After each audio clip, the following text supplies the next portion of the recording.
horse drifted alarmingly in the betting was, fancied in the morning, continued to drift. It was late on the exchanges to lose. It was something you'd see in a Dick Francis novel, Charles Buttons.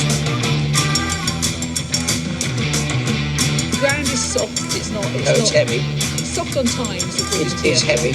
Okay.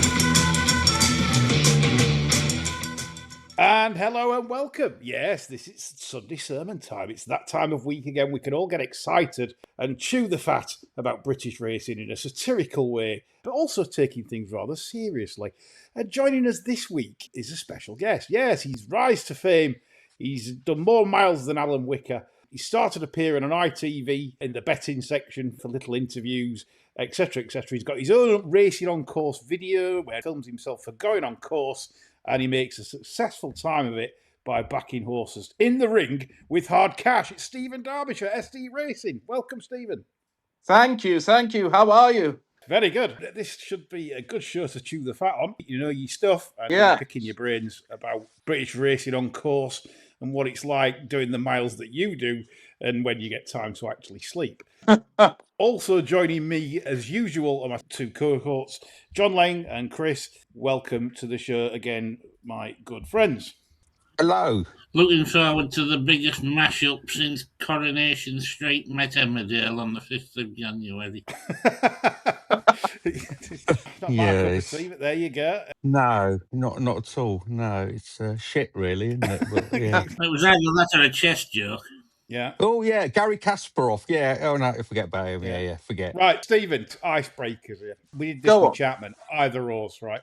Barney Curley, Harry Finlay. Barney Curley. Reason? Yeah. Because I remember being at the Imperial Cup when Magic Combination won and he told Sunderland's to fuck off. You remember that? I don't He wouldn't actually take the trophy. Yeah, he wouldn't take the trophy. Wow. It's gone up in my estimation even more. There was an interesting tweet today from Alex Steedman of Racing TV, who was griping about Barney Curley type gambles on the racecourse, saying it was unfair to punters as it was taken out of the game. Would you have any views on that? You know, don't... I mean, it's a question of what time you bet at, but let's face it, prize money has been that crap for the last 20, 25 years. If you want to make money at the game, you know, you will lay one out by running it under less than optimal conditions and then say, well, we'll go under optimal conditions. I don't have that much of an issue with it. Look, you can see betting patterns and, you know, you can respond accordingly. I remember Barney walking through the Southwell betting ring and, of course, it got beat. But that was all part of the game back then, 20 years ago, wasn't it? Yeah. I ain't got a problem with it. I'll tell you why. Because I always say racing should be an ecosystem. And what that means is these owners might put more back into the sport in terms of owning horses. Secondly, when they get it wrong, punters that are unaware of these gambles don't play them. They're getting better prices for the horses they've backed on the phone book. Yeah. For me, it's a bit of swings and roundabouts. Whilst the gambles will be a positive ROI at the prices they've taken, they'll not be positive return on investments right on the off. No. Mostly, anyway, I would imagine. And plenty get beat that you never hear of. They do. Loads get beat. For every one that lands, 9 will get chinned. And you never hear about those. Well, it depends. It depends who it is, doesn't it? Well, yeah. I mean, if you've got some shit trainer who's not had a winner for 200 days and they're trying to do a guy, I mean, you would take a lot less notice of that than you would have done Barney lumping on one at Folkestone or whatever 20 years ago. Very true. And I think if you're sort of a bit widey, you'd want to put your horses initially under the care, in quotes, of a trainer that's not associated with winners, and put your own man in there to do them. I mean, you'd be mad to send them to a trainer that's known for gambles, wouldn't you, these days, because they're always massively underpriced. So all my 2-year-olds be going to Helen Nelms. That's where I'm sending them for my touches. Helen, she'll have a big influx of, and that's what they do. You know, there's always rumours that McNally, sends horses across still and puts them with lesser known trainers, and that's what they do. And that's what the clever people do. And the trick, as Stephen says, is you got to unearth them yourself. You kind of, if you've been in the game for a while, you get a smell for, for the way in which some of these horses are campaigned. And it's buyer beware, isn't it? It's a free market. Yeah, exactly. Yeah, agree with all of that. Thought there might be some sort of differing opinions, but no. John, are you okay with the good old fashioned gambles? Yes, I have no problem with that at all. Well, I'm old fashioned myself, so. Yeah, absolutely. Next question for Stephen on either or would be cider with ice or cider no ice? Well, cider with no ice, but it just tastes like, piss, doesn't it? So I don't really drink cider. So just like some sort of vinegar relative. I'm in your camp on cider. Awful stuff. I could just about drink Strongbow, but all this, all this scrumpy stuff. I mean, it's Benylin meets vinegar. It'd be sort of thing Mr. Leng puts in soup. Yeah. He's got a good recipe for Benylin cocktail next week, haven't you? Yeah, John? yeah. I'm right, yeah. Coming on to the next one. This made me chuckle a bit. Wasn't written by me, this, by the way. Bugatti Veyron or a TARDIS? Stephen, you're surely going to say TARDIS. Well, yeah, probably a TARDIS. That would be a hell of a lot easier. Turning up to Windsor from where you live. Well, I could see you as a new Doctor Who, Stephen. Don't you think? Give him a scarf. I reckon you'd be all right as a new Doctor Who. Eccentric. Aren't they all female now? Well, yes. There has been a shift to the left, but I think if they were casting traditional Doctor Who's, you'd get my vote. I think. Don't you think? Yeah. Or am I sort of talking shit? You could do the double. I've done doubles, but I think my best one was Dross last to Wolverhampton. I've done that one. So the TARDIS would be great. Yeah. When you go to race courses, do you sometimes have a driver or do you drive yourself? My dad will drive. My dad doesn't come with me all the time, but the sort of unwritten rule is if it's south and within 2 hours, he might drive, or if it's east, if it's a Weatherby or somewhere. But 9 times out of 10, I'll just bloody drive it. It's easier. I get there quicker. In your Bugatti Veyron. My dad's got one of these, snooping things. He's just got his bloody insurance through, and he's got a tracker in his car. And I was like, for God's sake. George Orwell lives on. I mean, what the bloody hell are you doing? Weatherby will be an hour and a half now rather than an hour and 10. Love it. Next one. Marbella by choice or Penrith by mistake?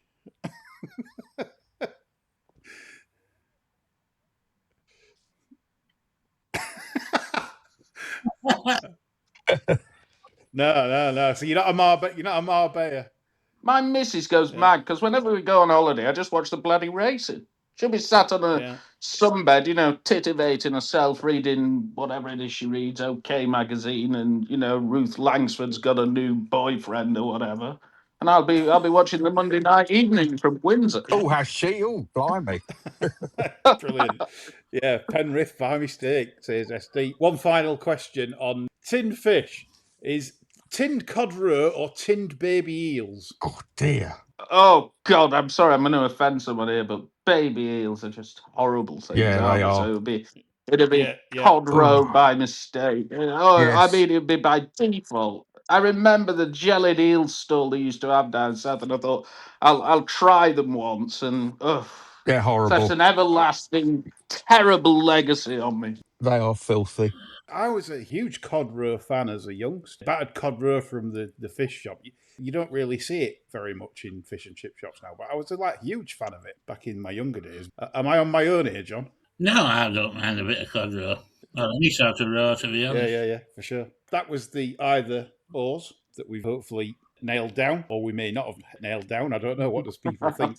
Listeners, get in touch with some of our either ors on that one. Right, we move forward. The racing review, which this, I must say, is one of the better weekends that I have seen in the national season so far. It was, it was absolutely enthralling, some of it. And that might surprise you, John, but I was genuinely enthralled. So it'd be interesting to see what you think about the results and stuff. We'll start with Saturday and we'll head to Haddock, where I believe you were, Stephen. You were at Haddock Saturday? I was. It was a good day because there weren't too many people there getting in my way, so it's great. What's so good about Haydock? I know you do a bit of work for Haydock, but what do you like a lot about Haydock? Well, look, it's 2 miles from my house. I mean, Dan Cooper will hate me saying this. That's the first thing. But the second thing is all through the flat last year, he published those going stick readings, and I made a lot of money there because it was quite clear there was a golden highway straight up the stands rail. And they didn't bet like that in the Sprint Cup, did they? They bet as if that French oik couldn't possibly lose, and I made a hell of a lot of money in the Sprint Cup. So I enjoy the straight course races, and long may the bias continue. It's publicised. There are gripes with quite a few people with Haydock and biases. I mean, when Kirkland was there, for me, there was biases galore. In fact, to a degree on Saturday, I felt the front end was more advantageous than being at the back. Haydock can be like that sometimes over jumps. You'd think with a nice long straight that the back runners would have every chance to get into it. But as we saw in a couple of races at Haydock yesterday, the staying hurdle race, I think it was, Dalston Lad and Stay Away Faye appeared to set a real good gallop, taking each other on, and they just kept pouring it on and pulling clear. Yeah. I mean, Dalston, I laid Dalston Lad. That wasn't one of my better moves because I win what I thought was a shit race at Sedgefield. Just going back to Kirkland, I will spring to his defence here. What I will tell you is he got a lot of meetings on that other clerks wouldn't. Now, they weren't the most edifying of spectacles. I remember back in some Scudamore horse each way in the green holes, and it got beaten 58 lengths. This was an anti-post bet, and he just plodded it round. But the point is, he actually got bloody racing on. Because when Haydock's heavy, I remember once, they had 40 odd mil overnight and it was heavy, and I'm thinking, Jesus Christ, this is in trouble. I'll have to go to bloody Ascot here. And he said, "Oh well, they'll just slosh through it. Let's continue." So that's a good point about Kirkland. He got it on.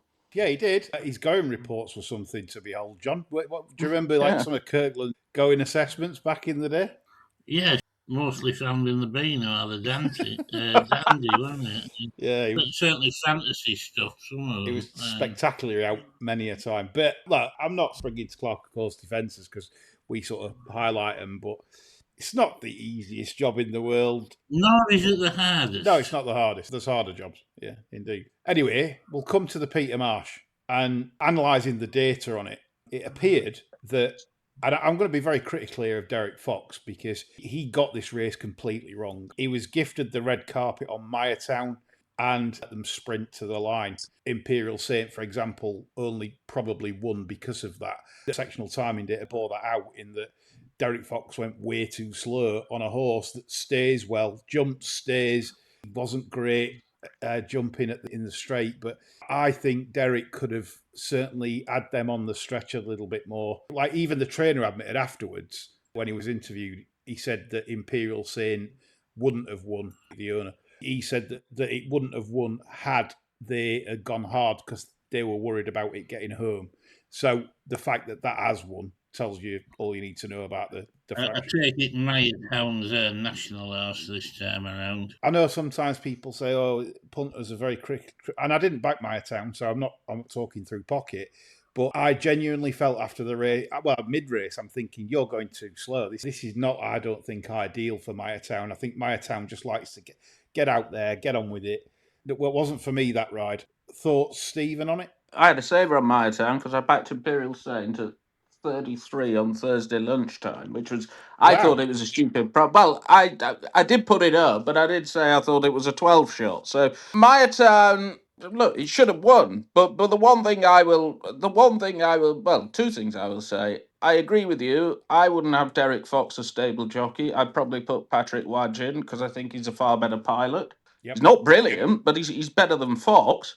But the horse has a fundamental issue with jumping. He's now fell. Before Saturday, he'd fell on 50% of his last 4 starts, and then he put an absolute clanger in 3 out. I mean, if that had been on the old drop fences, it'd have come down, wouldn't he? Well, yeah, that's another thing that Haydock have sunk my battleship. I missed the old fences. Do you miss the old fences there, Steve? Yeah, of course you do. Do you know you rode the last winner over the old fences? No, I don't. Go on. David O'Meara. Really? Yeah. Jeez. On Turgenev. You used to have I remember, Jadami unguided missile, one man. They just it was a joy. And look, it was done for commercial reasons. But I think some of the problem now is, the John O'Gaunt has gone to Epsom, and there seems to be a sort of thing. Haydock lost 2 fixtures either this year or last, so there seems to be a sort of divergence away from the flat racing. They wanted to create 2 flat tracks, didn't they? And that's why the drop fences worked. It's not as good a spectacle as it used to be. You used to have that lovely water jump, didn't you, at the front of the stands, and a nice long running. The hedge. That picture of the water jump was used in Clive Holt's Fine Form as Your Guidebook back in the day that everyone read when they were teenagers, or back in my day. And that picture alone, it were a black and white picture, but when you saw horses taking off, it encapsulated. It were a thing of beauty, that water jump, and very much missed. I'm glad you've had a result there with Imperial Saint. Confusion. He was lugging in, I think, from about 2 out. He started to lug left, and I don't think he was enjoying it too much for whatever reason. If he'd probably kept straight, and I kind of found surprising because he did start to lug, and you've not really shown no sign, or too much signs of that at Weatherby, I didn't think. Get him in the idea on some bottomless.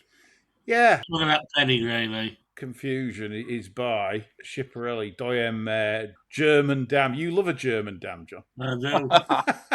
A nice hairy one. Yeah, did you like Morag in Ovida's Pet John? She had hairy eyes. No, not especially. No. I like the youngster's girlfriend that looked a bit like Stevie Nicks. All right.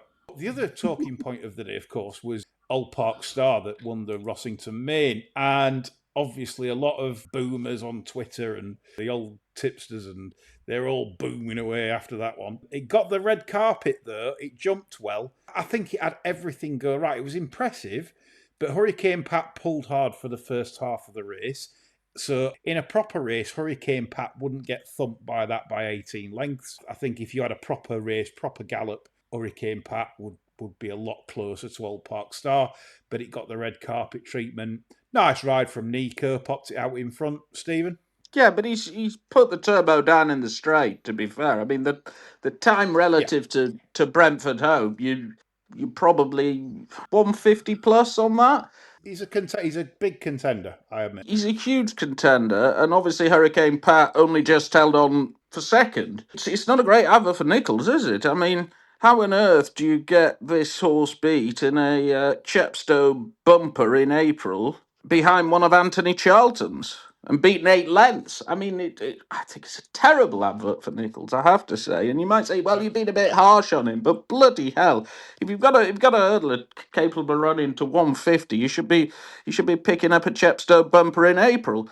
I've half a feeling in the back of my head something might emerge from the other side of the Irish Sea. It's the mood music from Henderson after that Cheltenham win was completely unexpected. So that in itself, I just think Henderson thinks that we've not got an Altior on our hands here or whatever. Like you say, to get beaten that Chepstow, but you make a very good point there. Emailing coming from Dick Chase. Well, he's already blocked us, so that doesn't matter. Pumpkins coming through the window. He'd definitely want to knock me out if he saw me on a race course. He'd get really mad. Most people would.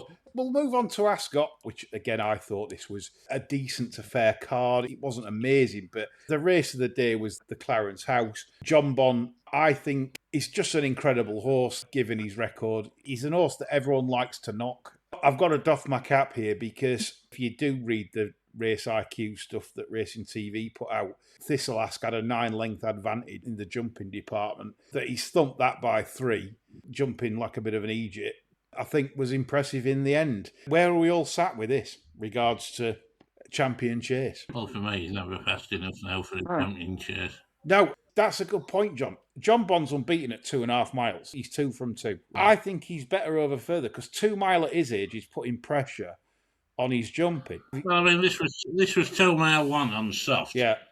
And he looked half baked coming down the side of the track. Yeah. I was urging for them to try the King George, to have a crack at it, because this is an horse that would find the King George pace a lot more likeable. Like, you're not going 2 mile fractions. Kempton suits him. Right-handed flat tracks suit him. Why not have a crack? They've never bothered to divert. They've just kept at 2 mile, 2 mile, 2 mile. And I think this horse struggles at 2 mile. I think his testament that he's so genuine gets the job done. Obviously, Ilite Tomps didn't run his race, plain to see. He was in trouble a long way out. It was not even the fact that he fell. For me, he was beat turning in. Obviously, Gidley Park didn't run his race. I don't understand why Sir Thistleask is, say, 14-1 for a champion and John Bond's 11s. There should be much more gap, because Thistleask will never jump better than that as long as he's alive. No. Whereas John Bond will probably jump better than that at some point. Stephen, your thoughts on it? Well, if you go to Cheltenham, you go to the Ryanair. That's what I would do. Yeah, if you were mine, obviously Cheltenham's the mecca in it, but I would probably sidestep that, and I'd probably think of the other races in the spring at maybe Aintree and Punchestown and go that way. But is there a 2.5 miler at Aintree for him? Yeah, there will be, but there's a isn't there? I thought there was. I don't know. I honestly don't know off the top of my head. You go the Ascot Chase next. I mean, this is his last season. Look, he's lost a bit of pace. I think we can all agree on that. So this is his last season at the top. You might as well bloody go for it. Go for the Ascot Chase. Maybe miss Cheltenham, or go for the Ryanair. You don't go for the Champion Chase, because he'll just end up completely out of his range, and then you go for some spring targets. But the Ascot Chase is made for him. 2.5. That's a perfect Ryanair trial. It is. He's no problem with that trip. In fact, I think it'll help his jumping. It'll help him just be able to measure them just that slight bit better. The fast run 2 miles at grade 1 level. Genuinely feel that's the opinion there. John, anything to add on that? No. Ascot Saturday, we talk about front-running biases of late. How much this has got to do with the old shillelagh is open to debate. I know, because I run a few systems on leaders. Leaders seem to be doing rather well on certain systems that I run, and that's obviously down to the number of, shall we say, persuasions, John, that you're allowed to give a horse. And we saw this at Ascot. The Jukebox Kid, Ooh Betty, managed to rally for Chris and his ain't half hot mum loving. Ain't half hot mum? Well, what do you call it? It's fucking Frank Spencer. Yeah, Frank Spencer, isn't it? Some mothers do have them. Fucking hell! I just think there's a lot of things you've got to be handy as a rule. And I thought that bore out on the day. The big handicap chase, Vincenzo was the winner, a very good winner, because he didn't jump as he should. Bad was bad, as usual. He just stayed on after the Lord Mayor's show, like he always does. Etalon, you couldn't have got another ounce out of in third. Any noteworthy performances from anyone at Ascot? I thought the kid that rode Bad did really, really well, to be honest, because he's such a mean, ungenerous cunt, and he won't go any sort of gallop early on. Yeah. To get him as close as he could with minimal strikes of the stick, I thought that was a terrific, patient and clever ride from Ben Jones. Fair comment. Stephen? Well, I thought the first race, that bloody thing that's favourite for the Fred Winter, he's won too easily. He's just hacked up. He's had an easy lead and won easily. I mean, if you're thinking of the mark, maybe even try holding it up a bit. Even money shot. There weren't a lot in there. I mean, I looked at Novelista in the paddock before, and the Greatrex purchase art from John, and he got the front wraps on. And I knew then, I thought, well, they've put them on because they're frightened that he's not going to jump well enough, and he just weren't fluid enough. That was sort of signal from the paddock, if you like. They knew he was going to be hitting hurdles. If you were there at Ascot, that probably might have let you back the favourite, especially if you haven't bet till late and you see the walk round and he's on the front end, he's Harry Cobden, and you think, well, let's have the evens. Simple play. Be nice if you stuck him up 20, wouldn't it? 1-4-4 it'd be. Do you know what? I don't think the handicappers are that good. I really don't. I think they'll look at it and they'll go, well, what's he beat, really? They might just go standard sort of penalty thing, 6 or 7, and he might end up 1-3-1. And I'm not kidding. They're not that great from what I've seen. I'd give AP something to chunter about. He might smile. But yeah, it's a fair point regarding the first winner, which was, of course, the Faye Bramley AP McCoy, Winston Jr. On to today, where we had the weekend of Winter Millions. The two races that I thought, well, actually, I'm going to say three. The first one is, I think there's a really, really smart horse in the 1250. The winner, Scorpio Rising, is just a massively progressive horse that I don't think they can get a handle on him. He won this incredibly impressively today from a horse that had ran well against the Challow winner at Sandown the time before. No drama this end. He gave him plenty of start and thumped him. And I thought, this horse is going to be something, probably 140s peaking at something like that. So whatever the handicapper does, might give him 7, be 128. That's going to be a mark to exploit in a big handicap, whatever they decide to go for and wherever. I think he's a really good horse. I don't know if you saw that race, Stephen, John? I was eating kidneys at the time. You're like John with roadkill. Kidneys, ox heart, livers, anything. Oh, this was kidneys in pepper sauce. It was a gastronomic orgy. It really was. We're going to get you on Cook on Sunday, I think. Some of your recipes. If nothing's more to say on that is the 120, which was won by Salva. And this is a horse I mentioned on a podcast a bit back, saying that I felt running Salva at Kempton was a big mistake. And this horse would improve for softer ground, a galloping track, which he didn't get today. I think he's messing about a lot. They've put the pieces on, but he's a very, very good horse. He's thrashed Diane Quest, with Diane Quest doing everything right. He'd be an outsider in the Brown Advisory, but he wouldn't be an outsider if it was soft ground in the Brown Advisory, because I'll tell you what, this horse will definitely frame in a Brown Advisory if it is soft ground. No doubts whatsoever. It's a good horse. I think it's a future possible Welsh National, Grand National prospect. Went out at the novice stage, and I think they've got something to look forward to if they can keep him sweet. Thoughts?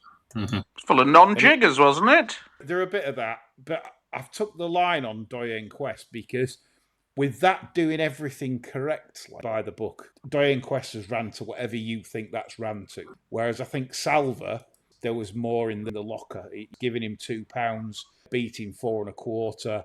This brings him out at probably early 150s, Stephen.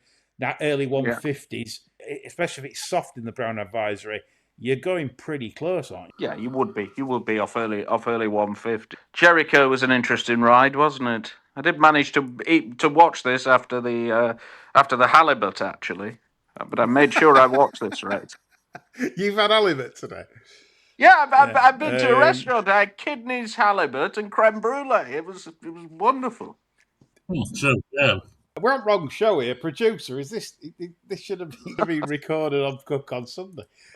Look at the way this man lives. It's fantastic. Bit of halibut on a Sunday. Yeah, I can't. I envy you. I'm trying to eat better, and I'm having like healthy stir fries and things like that. You're doing it wrong. You're doing it wrong because every fucker says to you, don't eat, don't drink. So all these restaurants just basically have these wonderful deals on in January, and you just pay rock bottom prices. It's value.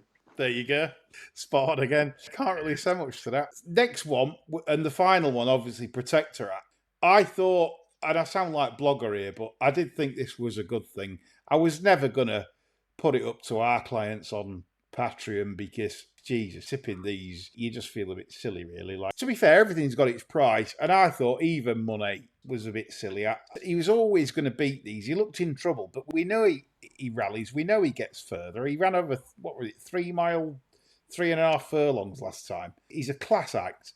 The only way he wouldn't win is if he just didn't run his race. So you're getting 2 to 5, LA Tomps, or you get even money Protectorate with exactly the same circumstances. If both run their races, they both win their respective events. One didn't, one did, and one's even money, one's 2 to 5.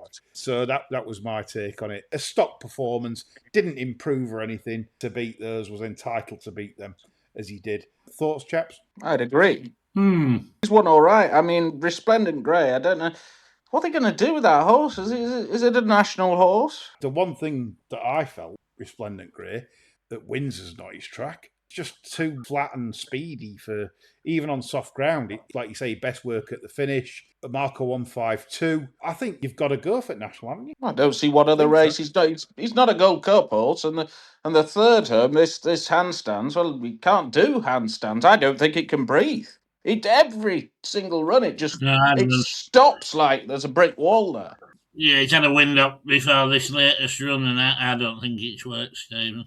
No, not at all. That's it. Not at all. Yeah, because Stans loves like ground, and wins were fairly tested. It's fair to say over the 2 days over the weekend. That for me is quite telling, because I think that the fact that this horse had these sort of favourite conditions and couldn't get home. And another factor, Lee, as well, that probably wasn't taken into account. After he lost one last weekend, how likely was it for Fergie not to win the big race? Talk about lucky owners. Harry Redknapp was like about 4 clear at this stage last week. Fergie's now closed it back to 2 clear. Lucky owners of Great Britain Stakes. And he won the Manchester Derby yesterday with Michael Carrick in charge. Jesus Christ. Yeah. How lucky do you want to be? Absolutely. Before we move on, a bit of promo time here. Why not? Mm-hmm. Stephen's given his time to be on the shirt, so I thought I'd ask him a question. Are you going to do more Cheltenham preview nights than Johnny Deneen this year? And if so, I'd like you to promote one of them on this podcast that you're doing. I thought you wanted me to flog yours. Oh, for fuck's sake. Well, you can flog mine in a minute when I get to mine.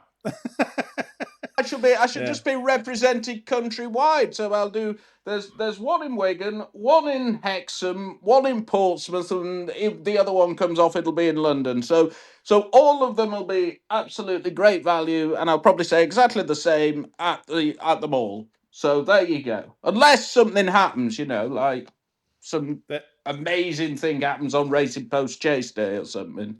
Yeah. Mine is at my local sports club, Huntington Sports Club, Wednesday, 4th of March, hosted by Racing TV's Chris Dixon. Panellists include Dan Barber, time foreman on, as you know him, on from TV, Liam Bailey, racehorse trader, and professional punter Matthew Taylor, a very shrewd guy and shrewd owner, and me dragging them all down. So if you'd like to attend, this is on Wednesday the 4th of March, 7 till 10. It's £10 per ticket. You can get in touch via me, Chris Dixon, anyone. We'll give you the details so you can sort your ticket out. We're pretty sure it'll sell out because we've only got like 100 tickets. So I think you should point out, Lee, that you no longer look like that picture. And anybody wants the money back. This is a problem. Dixon's obviously thought of me and thought, stick this nice photo. That was best to use your skull photo. Yeah. It's like one of them from like 20 years ago, I think, at Goodwood. I don't look like that anymore. I do frighten kids. So be aware of that. But I would like to see, if anyone's based in the North Yorkshire area, especially, or York, it's going to be a great night. To be fair, that is a really strong panel and deserves support because we're not earning anything out of it. All proceeds go to the junior football team who are trying to save up their funds to buy a new pitch. It's just good for the community. But we'd like to see you because we'll give all our expertise and I will give it my all. Ask Liam Bailey when he'll next train a winner. I will actually. I think Liam to pick his feet up, so I'll just say what's happening regarding. Yeah. He can do the job. I think horse watchers have got horses. I don't think they have they? I think they've got put one with him, but I could be wrong. Just to say also, attend this event and you can win the last and only Bar Stewards mug in existence. We will never print any more because we're not into that rubbish, right? So it's the last and only Bar Stewards limited edition mug. The only way you can win that is to attend. Make sure you do, and I'll see you there.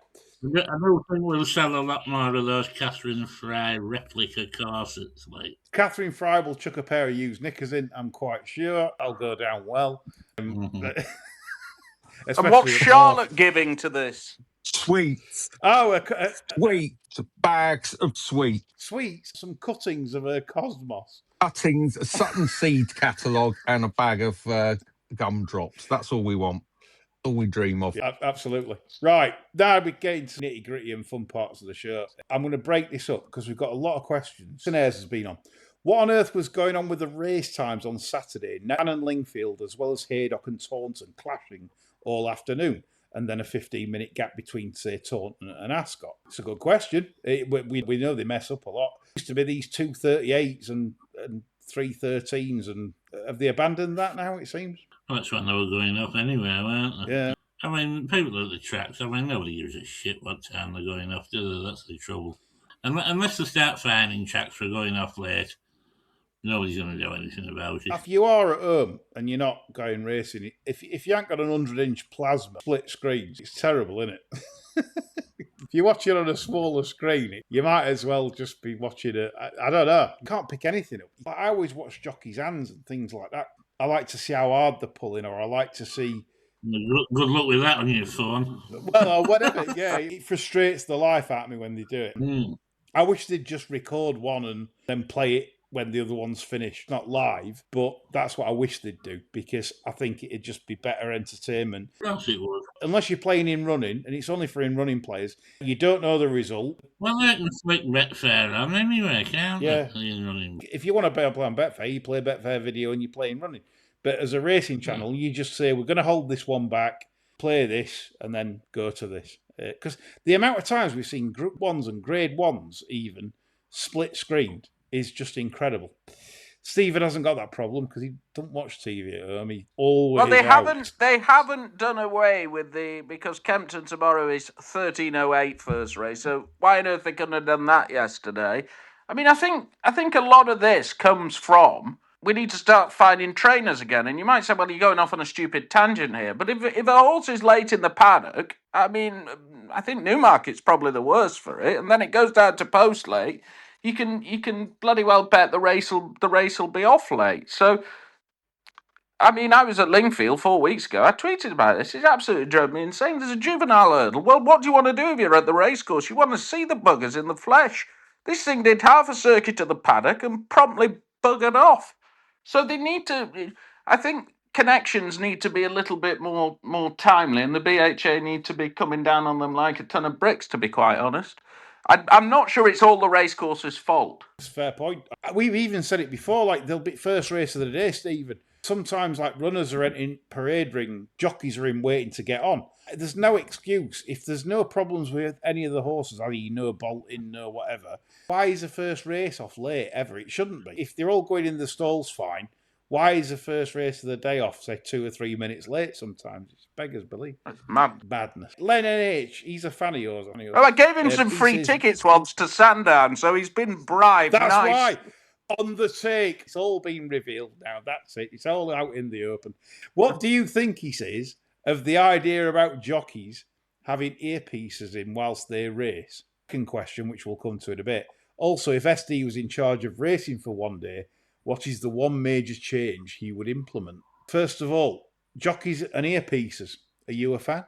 No, surely there's a safety thing, because don't jockeys shout to each other? If you stand at the last somewhere, they shout to each other saying fucking move or whatever. So I think there might be a slight safety concern with that. Well, I'm not a jockey. I'm far too fat to be a jockey, but I just imagine it'd be difficult. So no.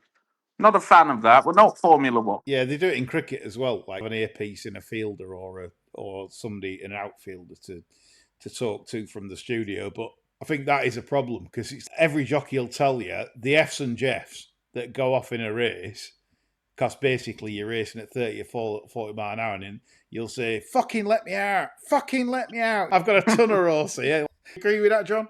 I do entirely, yeah. I mean... exactly what Stephen says about the safety aspect. And plus, can you imagine a pit crew from some of these yards, say Pumpkinhead's lot are all crowded round the monitor, and you've got Meg shouting one thing, Pumpkinhead something else. Pumpkinhead's latest bird shouting something. Be fucking bedlam for whoever's right. Pumpkinhead's latest bird. Yeah. All right. Has he got a new one? I don't know. You're saying that might be likely. I don't know. Yeah. Short odds, isn't it? Okay.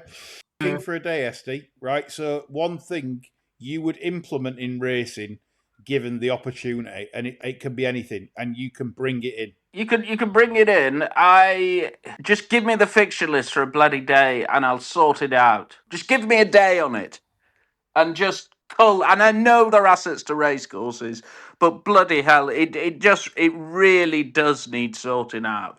So I'll give you an example today. It's a fairly controversial opinion, but I don't think the Winter Million should exist. Or if it doesn't exist, or if it does exist, something else has to go, because all they've done is they've sort of, it's like the Racing League and various other things. They've just sort of plonked it in the middle of the calendar. And if you look at the 3 Mile Chase division, we had the Peter Marsh yesterday, with the Great Yorkshire, with the Cotswold next week, with the Old Gainsborough the week after. We've got Ireland. There is absolutely no need for the Fleur de Lis. Those horses could run somewhere else. Give me the fixture list, and you'll get a lot more competitive racing. And that's what we want. I mean, trainers hate this idea. This sort of thing of trainers absolutely loving less fixtures is a complete misnomer, because the races are less competitive, so they win more races. But I think something needs to be done urgently. Maybe Charles will sort. Yeah, John, would you agree with that? Well, the first thing I'd do is trim the fixture list. It has to be sort of more efficient, for sure. It's got to be. But when racing is able to do that, I don't know. Like, there's so many complexities with that. You can do it tomorrow if they have the will to do it. Yeah. Rob's been on. He says, surprised with the Alice Haynes yard closure. Probably a blow when Amo withdrew support. Kyra is a decent horse, though. Wonder where it will go. I think she was $500,000 in debt, Rob. I think that's why it closed. I think that was it. It was liquidation time. I think there was a very interesting angle on this, actually. I don't know if you noticed. The Racing Post metaphorically washed its hands of Alice Haynes over there. All the while, in the good times, when they were writing about her, every article was accompanied by a photo of her with the wire-rimmed glasses on, the hair up, the summer dress. Girl next door you'd love to, but her parents would have you shot. And now this story's broke, and she's on the front page, rugged up in a hoodie, sullen-faced, on the phone like all wrong-uns. And I just think the Post love a subliminal message, don't they? You know? Yeah. Yeah, that is, yeah. She's not one of the aristocracy, the hierarchy of bigger trainers. It's what racing does. It beats the little man or woman, and that's what it's always done. The bigger one, hence the old Frankie Dettori with 765,000 left onto the British government. That doesn't matter, does it? It's good to see here. Not our problem. Piggott did jail for this, John. For a racing ambassador, as he is now, Amo, don't you think his conduct over the last few years has been like on the cusp of bringing racing into disrepute? Leaving, like, he's left HMRC hanging for 700 and odd there. That's a hospital that won't be getting a scanner or something. And yet he'll be all over the telly in the summer whenever Amo has a runner. And it'll be Frankie this and Frankie that. And I think the media should do their bit and just shun him, to be honest. Chris, I think you're right. It's gone to his head. It all started so well, didn't it? I remember Rugby tackling him for an autograph in 1994 at Haydock. That was great fun. He was lovely with me. I was only about 8 at the time. And then he did the Magnificent Seven, and then everything was going rosy, and then it all gets tainted by coke, and now he's riding a bloody General Pinochet racecourse and trying to get the money in. Yeah. Chris, your take. Racing always looks for the story, and it will look for the story and typically overlook, the individual's personal flaws. I mean, Dettori is, by all accounts, not the nicest of people, but you're right. He's going to get wall-to-wall coverage this summer, and no mention be made of the fact that he's left the, taxpayer to pick up a bill for £750,000. That's just what racing is at them. They will overlook everything in favour of the story. Whereas in a lot of other sports, they'd be all over it, wouldn't they? Football journalists will be constantly harrying this guy, but you won't hear a dicky bird from the media on this anymore. It'll be good old Frankie, won't it? Yeah, it's interesting. There was obviously a trade paper article on it breaking, but it's all gone dead. No one talks about it. Going back to Alice, I would maintain that if she was part of that nasty little Love Island clique that there is in Newmarket these days, somebody would have stepped in and sorted that for her. That's a good point, actually. Yeah, that is a good point. Because it's a relatively small sum of money. Well, it's a drop in the ocean for a lot of the people that patronise the sport. I mean, it's a nothing amount. They just write a cheque for that. It's gone. Bye-bye. Carry on. So, that's a very good point. Because it ain't a lot of money. It really isn't a lot of money. For an individual, yeah, but for those guys, no, nothing. McAdory has been on, he says he's in favour, Stephen, of bumpers run over 1.5 miles rather than 2 miles. Would you agree with that? Well, I think there's too many bloody bumpers. I remember when there weren't many bumpers and you used to get nice 20-horse races, right? And now they're just crap. And next week, I think this is just worth calling out at Doncaster, that there are 5 races and a bumper. That isn't a full card. I'm sorry. So, no, they used to, at one time, they used to have 2-mile bumpers everywhere, apart from Market Raisin, where there was 1.5 miles. Chuck a couple of them in, by all means. But if they need to be culled as well. They really do need to be culled, because what they're doing is they're just sort of bookending cards to sort of spin them out when there's not enough other races. Now, we've alluded to the fixture list already, but there is no need for so many bumpers. It's stupid. That's been a critique of many a professional race goer and casual race goer over time, when 6 race cards did exist more prevalently than what they do now, where you do have 5 races and then a bumper. People would moan and go, well, you've just robbed the public of a proper race. Sorry, I've got it wrong. Doncaster, there's just not a race displayed on here. So they're obviously slotting something else in. But 5 and a bumper's a pain in the arse. I've seen 7 race cards with 5 normal races and 2 bumpers as the splitter bumper. Demand, maybe? Don't know. What do you think, listeners? What do you think to that? Shunter has been on. Has there ever been a worse advocate for sensible gambling than the appalling Blogger, he says? Some will say Blogger's good for racing. Some will say he drives traffic to the sport. Stephen, is my opinion on Blogger? I don't agree. Look, when I put horses up, I try and put them up at 2 to 1 or above, because you've got to have a very big betting bank if you're betting, at shorter prices. The one, I think there's one thing I will say in defence of Blogger, in that he's not. There's a lot of these bastards out there who don't give a shit about the sport. I think he does. There's footage from years ago of him by McCririck. So he gives a fuck, which is actually a bonus, because a lot of them don't.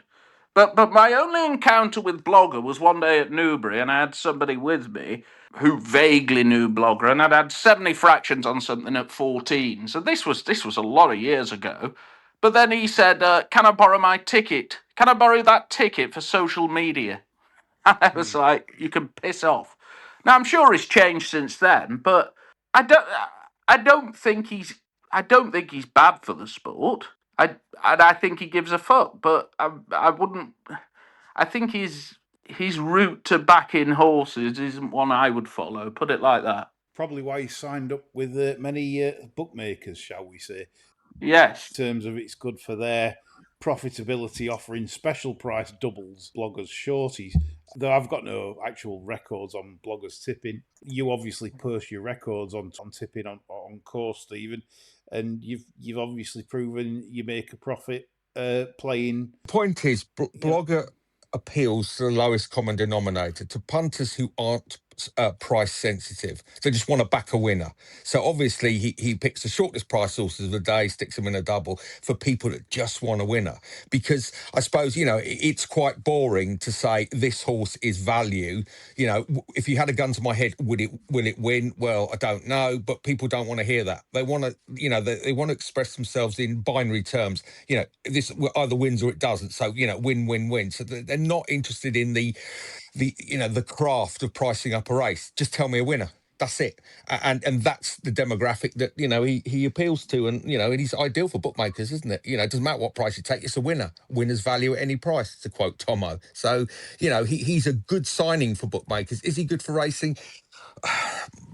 I think he's neutral. I don't think he's bad for it. I don't think he adds anything to it. But, he's a bookmaker's man, isn't he? That's it, pure and simple. Yeah, do you think with punters, though, and a lot of them, this is not me attacking punters, but because it's just basic fundamentals of gambling, adrenaline and feel-good factor of backing a winner supersedes everything else, that the common sense factors of, say, variance and sensible punting. Those factors are, beyond the comprehension of many people. It's like the old, the old analogy of toss of a coin. If someone offers you 6-4 heads and it's a straight coin, you'd want to be on heads all the time because the true odds of of landing on heads and tails. You know that if it's a straight coin, but people won't understand that. They'll just guess, won't they? Yeah, and that's the problem. Probability and variance and all those things are beyond the, not necessarily the comprehension of people, but they just don't want to know. Just tell us a winner.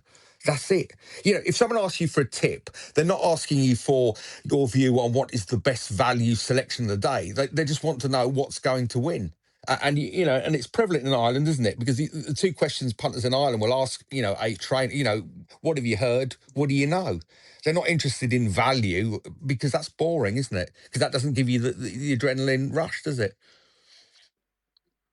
Yeah, you're right, Chris. Every time, if I put a 2-1 winner up, and then the fella then tweets it out, and then I put a 12-1 winner up, you get the exact same number of plaudits, and I'm thinking, what the fuck? Because I mean, it just shows you that people are not price sensitive, and the thing punters need to get through their head is a 2-1 shot that I'm putting up. I think will have a better than 1 in 3 chance of winning. A 12-1 shot, it's drastically reduced. The money, Stephen, is almost as important as the dopamine hit. It's lovely to back a big price winner for punters. You can go out, do something with it. But the dopamine hit is the same, whether it's a 6-4 chance or a 12-1, and people will chase the rush. Not looking long term, because psychologically most punters acknowledge that in the long term they're going to lose, but punters don't look at the long term. They look at, as we've said before, their weekend or even their day can often be defined as to whether they back to winner. And it has a seismic effect on people's emotions. Blah blah blah, back to lose, oh what a crap day. Back to winner, 11-10, might be massively underpriced, but it's won.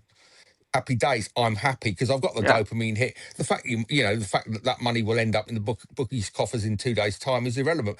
For now, I back to winner, and that's why Lee said time and time again, tipping is different from betting because punters don't want strings of losers that albeit are well thought out. Have got value prices, because that doesn't give them the hit. All they see is a list of lose. That's no good for the tipping business anyway. But winning line, then 2005, I've myself. And I've learnt so much on how to keep punters, how to nurture them, because there's certain rules you can't break. You can't tip in a race where trainers got 2 in, because if they win with the other one, they think you're an idiot, because they're thinking you know more than everyone else. Why is the other one won from that stable then? The flack I've had for that in the past is immense. What's the other golden rules? The golden rules is that on Patreon we tip between even money and we don't go bigger than 10-1. And I know, Stephen, you'll stress straight away that's ridiculous. You are correct. Betting wise, that is ridiculous. If you've got clientele and they smash the prices, in which they do, if they miss the 12s and it's like 8s, they get very upset. So when it wins, they're actually upset at backing an 8-1 winner because everyone else has had 12s. Because the bookmakers, the way they cut the prices, I'm talking online, not on course. You're a bit different. You do things a different way on course. But I'm talking as an online state. Consider every sort of variable, how that punter's going to react if you tip this. And it either A gets beat or B wins. The price is not there for them. There's so many algorithms. That's why I've sort of come to the conclusion, fuck them, I'll just tip what the fuck I want. I mean, I've just sort of zoned out from that. Incidentally, I must stress here, and I've tried to explain this to people, I'll not necessarily put all my bets up for the day. I mean, the big advantage of going on courses, there are still a lot of on-course bookmakers out there who do not understand a place book. Now, if I was to put a 3-1 shot up each way, A, their account would be shut, and B, 80% of people would think I was totally and utterly insane. But mathematically, it's a fucking great thing to do. Absolutely. iSirius back in the day made his business out of the old sex pest Ken Booth. Yeah, I have read on that. He brought the Africans in, started whipping them in his castle or mansion or whatever it was. He got done for that. So I'm not at libel, Chris, on this. So you can not worry about my accusations there. Yeah, old Ken Booth, he was naughty fella at iSeries. Tipping is not betting, because if you're betting, you'd be putting everything up that you think is good and every you're in to do so. On subscription services, you can't do that, because if you're on 7 losers in a row, you don't want to put out a speculative bet. Well, I don't. I'm trying to find the Alan Cork, trying to find the one at 7 or 4 that should be evens, thinking I've got a 50% chance here and I'm on 36%. And that's how I see it. Because unfortunately, if you want to have customers or build customers, whilst a lot understand variance, a lot don't as well. So, yeah, interesting topic. You online tipsters should be listening to this. Never mind booming your winners. Yeah, boom. Do you find some online tipsters like Heron? Yeah, I'll not name any of them, but I think they wouldn't have one. I think one of the things is you've got to care about the sport. I don't think they give a flying monkeys about it. Nope. I think the second thing is that they wouldn't know one end of a phone book from the other, and they'll just look at, I don't know, let's say it's a flat race. Oh, there's a Charlie Appleby horse. It's going to be forecast to be 4 to 5 at Newmarket. Let's just steam in. I'll read the Racing Post comments. I'll make a good case, and I'll get up there and go boom.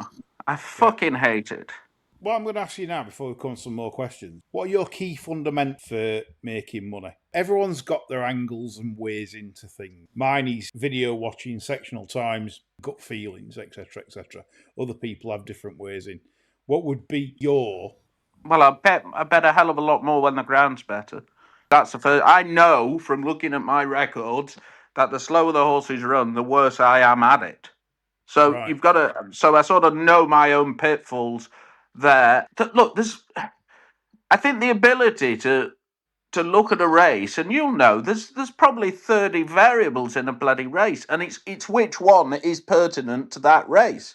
I've had a shit January, I really have. I mean, bloody hell, I've lost a hell of a lot of money despite that yesterday, and it looks really good. You know, we go back to headlining about, oh yeah, well I bought that thing at 33, I put it up at 25, but everything else is fucking lost. You say about gut feel, and you do get, if you know horses and you know the way the way yards work, you sort of know what they're going to do next, and you know that this thing running at, I don't know, Catterick of 65 is going to be rated 90 in 3 months' time or whatever. So a lot of it is gut feel, and which variable is pertinent, because if you've got a 3-mile chase, I think it's Lingfield tomorrow. I haven't looked yet. And let's say the ground's heavy and everything goes on fucking heavy. Well, there's no advantage there, is there? That's it, really. I mean, I look at sectionals a lot more than I used to now. It can help. It's not the be-all and end-all. I do find my eye is more important than sectionals. When you're video watching, the key thing, to get the gut feeling about that horse, the improvement in it, the physicality of it. Like, you're there at the course, you see them in the paddock, you'll probably see one come in and you go, this is a brute. Or it might be carrying plenty of condition. You might be thinking, this is one later in the year, but when they get this fit and right, this is going to be a decent one. And I think that's the advantage of going on course as well. I think we should, like you do, we should promote more people to go on course where possible, because there are more angles to be had for sure. Yeah. You go on course and there are so many more like variables to it, in that you'll see something I won't, you'll hear something I won't, you'll talk to a bookie that'll say, well, he's coming and bet this. And that's significant information, because, or he hasn't bet it, Drifter on Betfair, things like that. You'll pick up things that I won't. That's the beauty of the difference between on-course and off-course. Fully on board with this. On-course betting could have a good future, because online is in decline, let's be fair, thanks to ridiculous affordability checks, etc., which obviously we will fight as long as we can. But yeah, and bookmakers using them to their own advantage to boat winners off as well. Yeah, it's outrageous. But I think if you can make 6 to 8% on show prices on course, they are phenomenal. It really is good. That's what I try and do. I'll give you an example. And I knew I'd fucked the race up the other night. So I'm talking to a bookie 2 minutes before they're off at Wolverhampton. And this Haverchocks come in and in the betting. And then the Scousers running round the bloody ring trying to get on. Well, how many Scousers do you see in fucking Wolverhampton? Not many. And where's the horse trained? It's Pat Morris in bloody Liverpool. I mean, it was just so obvious. So I just sort of cut my losses and finished the race on a loss and saved myself a little bit of money. But it's that sort of thing. Exactly. Everyone knows now you cannot get serious sums of money online or even in the shops to a degree unless you're lucky enough to go shop hopping and do all that effort and not get canned. The days are numbered on that. Like SD says, on course, I think it's possible to do 6 to 8%, but is that worth it? I don't know. For me, would I find something else interesting to do? I don't know in time if online wasn't an option. But what do you think, listeners? Where's this game going? Will it come back like a curve where we will come back into time? Is it like down the line, or is online betting on horse racing really done for good? Please comment on Twitter and various other sources where you need, and we'll try and answer your points. Just race courses, though. I think this is just worth bringing up now. They need to bloody well wake up. The amount they are charging for some things, is absolutely bloody ridiculous, which is why I tweet the bloody prices out every week to almost shame them to put it down or to get people to go racing. Well, they need to start looking at their bloody balance sheet, because this magic money tree from online, well, the tap is tightening, and you may have to revert to where you were 30 years ago of actually getting people through the door, and that's a way to get revenue instead of serving some cardboard-like pie for £7 and not being able to pay cash with it. So they need to bloody well wake up. Cash is king, and it should be king on a race course, because all these Invades people. We'll touch on Invades. Chris isn't a massive fan of Invades. I'd like to know what you think, Stephen, about Invades. Well, it depends where they are. I did listen to last week, and you made a really good point about older racegoers. The bit I think you missed out was the ones who go every day, who get pissed off with Invades being there. They're the customers you need to look after, because it's just like having a bloody bath with a plug in otherwise. And, it's not an exponential population. So that's the first thing. Invades, I sent a tweet out. I had to just delete it last year. I said, I'm not going to Sedgefield today because Invades are there. And the reason is that basically you can't bloody move all day through students. And then people say, oh, well, that creates a great atmosphere. But do you know what? If I'm running around the betting ring, and maybe it was a little bit selfish, I don't want half a pint of dark fruits poured over my bloody shoes. Especially because you don't like cider. Exactly. So some race courses do it well, and I don't mean pen them in, Newton Abbot pen them in, but Musselburgh, for example, will put them at the half furlong pole. And do you know what? If they are interested, they can meander down to the paddock. And it's interesting, not many of them do. They sort of stay in their tent and things. So I'm all for giving them an area and letting them come down, but maybe not invade the race course. I have to say, I think the way Dom isn't a racing man, is he? He's more a commercial man, and I always think in racing, it's not like any other business. You've got to give a shit about the sport, haven't you? This is the problem. You really do. It's not about like part-timers that'll just come and go. But then the argument is, well, you might attract 1 or 2%, 3% back of these audience. Chris, you're the same opinion, aren't you, regarding Invades, that the grey pound you feel has been neglected? Yeah, I do. I mean, there is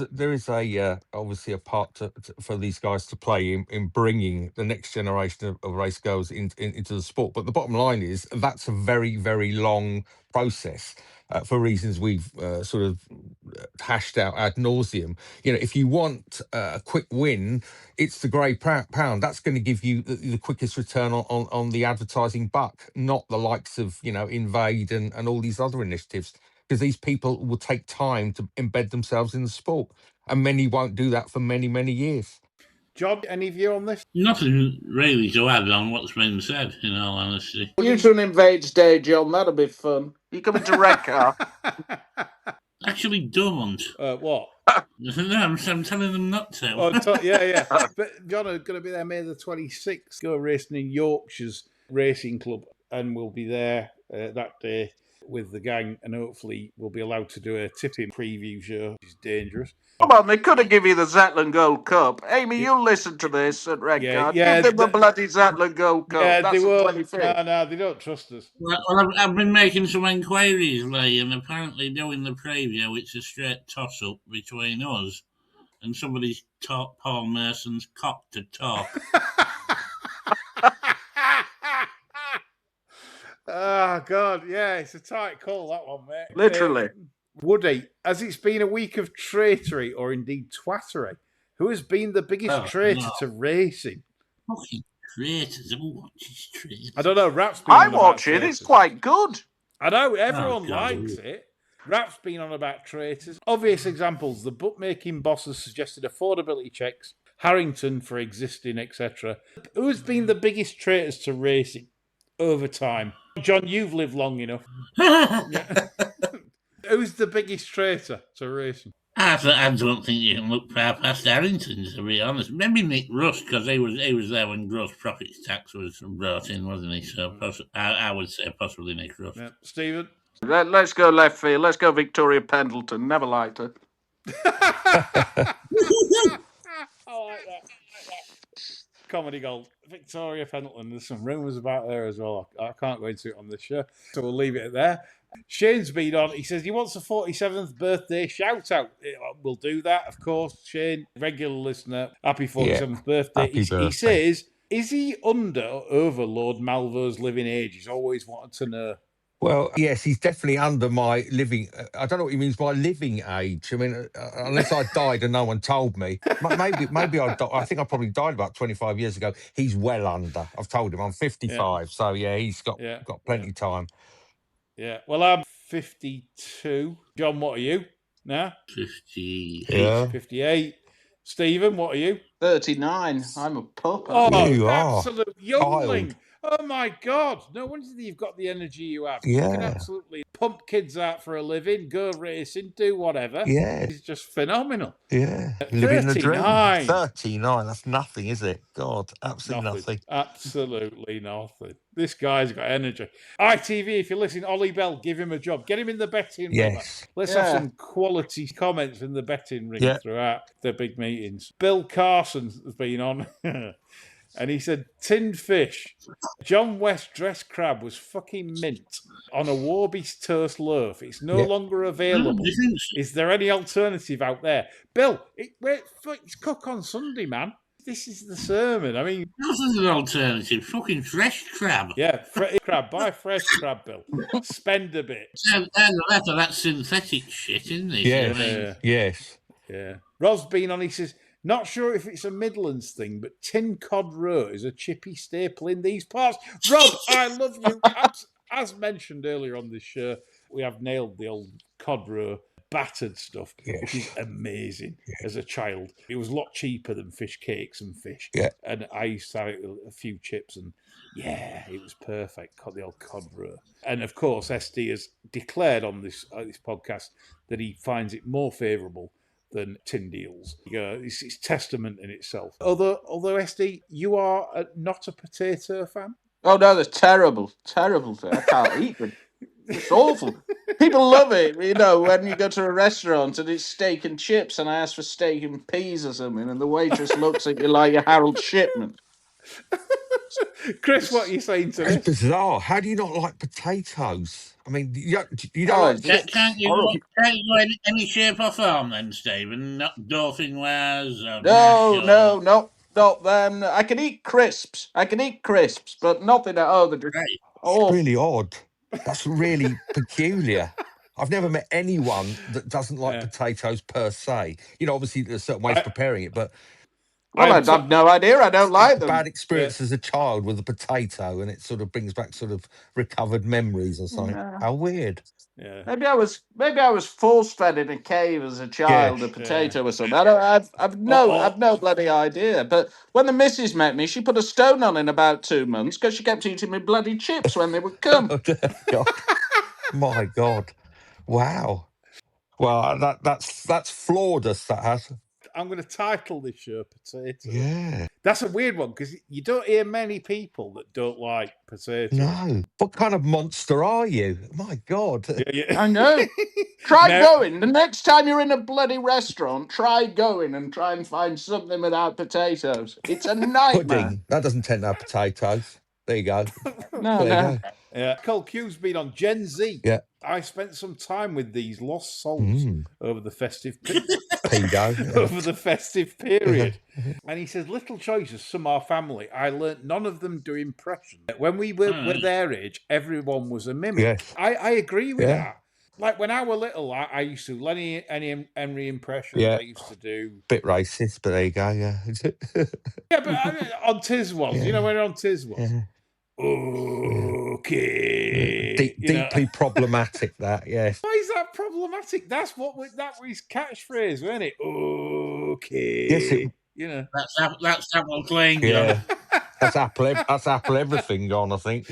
I'm just saying that's what your heroes back then. You kind of tried to mimic the voices, but apparently Gen Z don't do this kind of thing now. It's no impression, none at all. None. Utterly humorless, actually. You look at some of the social media content that appeals to Gen Z. It's like I don't necessarily understand what's meant to be funny, but it's totally different. But humour does change, isn't it? I mean, people used to laugh. My mother, who's quite old when she had me, and she was born in 1926.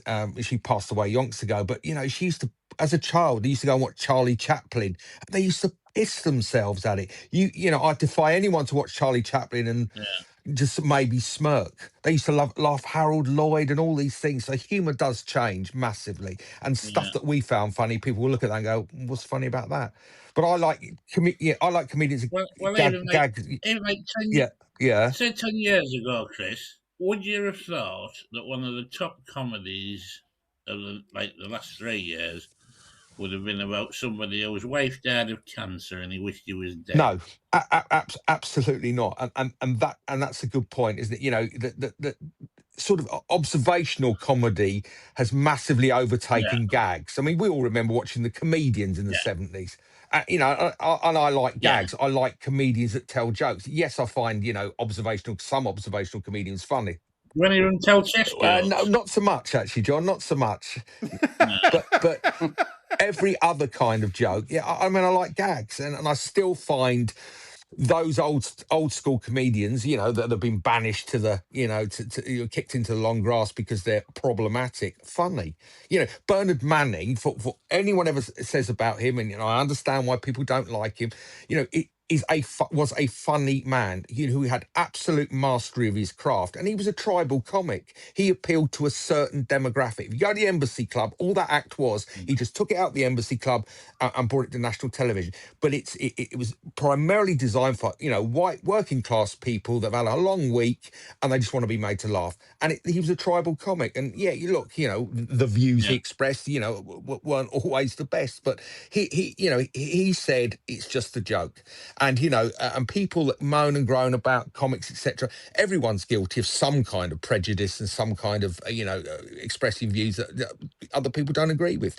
But you can't criticise Bernard Manning for being anything other than a master comedian. He was terrific, and I think we've lost that now. I think people laugh at shit at the minute, but there you go. Yeah. Have you ever seen that Mock the Week on the BBC? I mean, it is the most bland thing ever. It'd be like, Tesco value chicken soup. It's just absolute wank.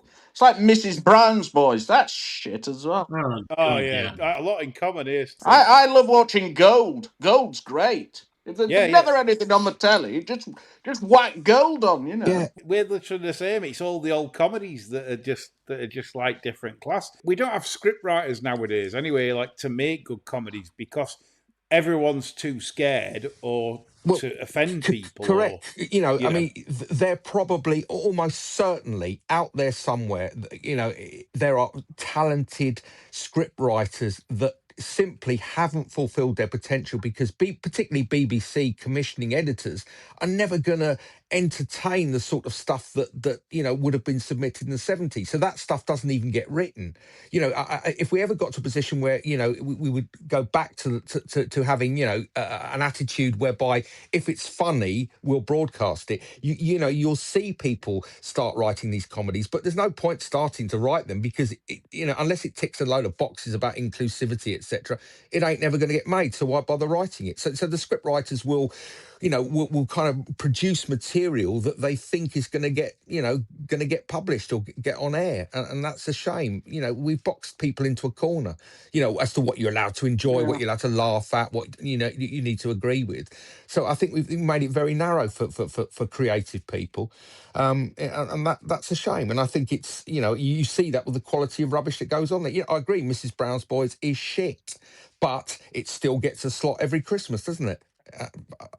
I just can't understand it. I always put John Shuttleworth on the way to the race. Yeah, he's good. He's good. Yeah, I like John Shuttleworth. Yeah. But again, he's not mainstream, is he? He makes his dough doing, sort of nationwide tours, etc. And he's got a cult following. But you'd never see him on mainstream, or very rarely, would you?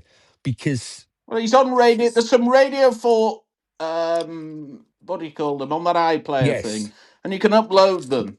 And they're about 15 years old, and then after that, it's just gone completely downhill. It has. The only thing I would recommend, I've recommended before, which I think has slipped the net a bit, is Radio 4. There are still some episodes on the, not on the iPlayer, on BBC Sounds, called Ed Reardon's Week.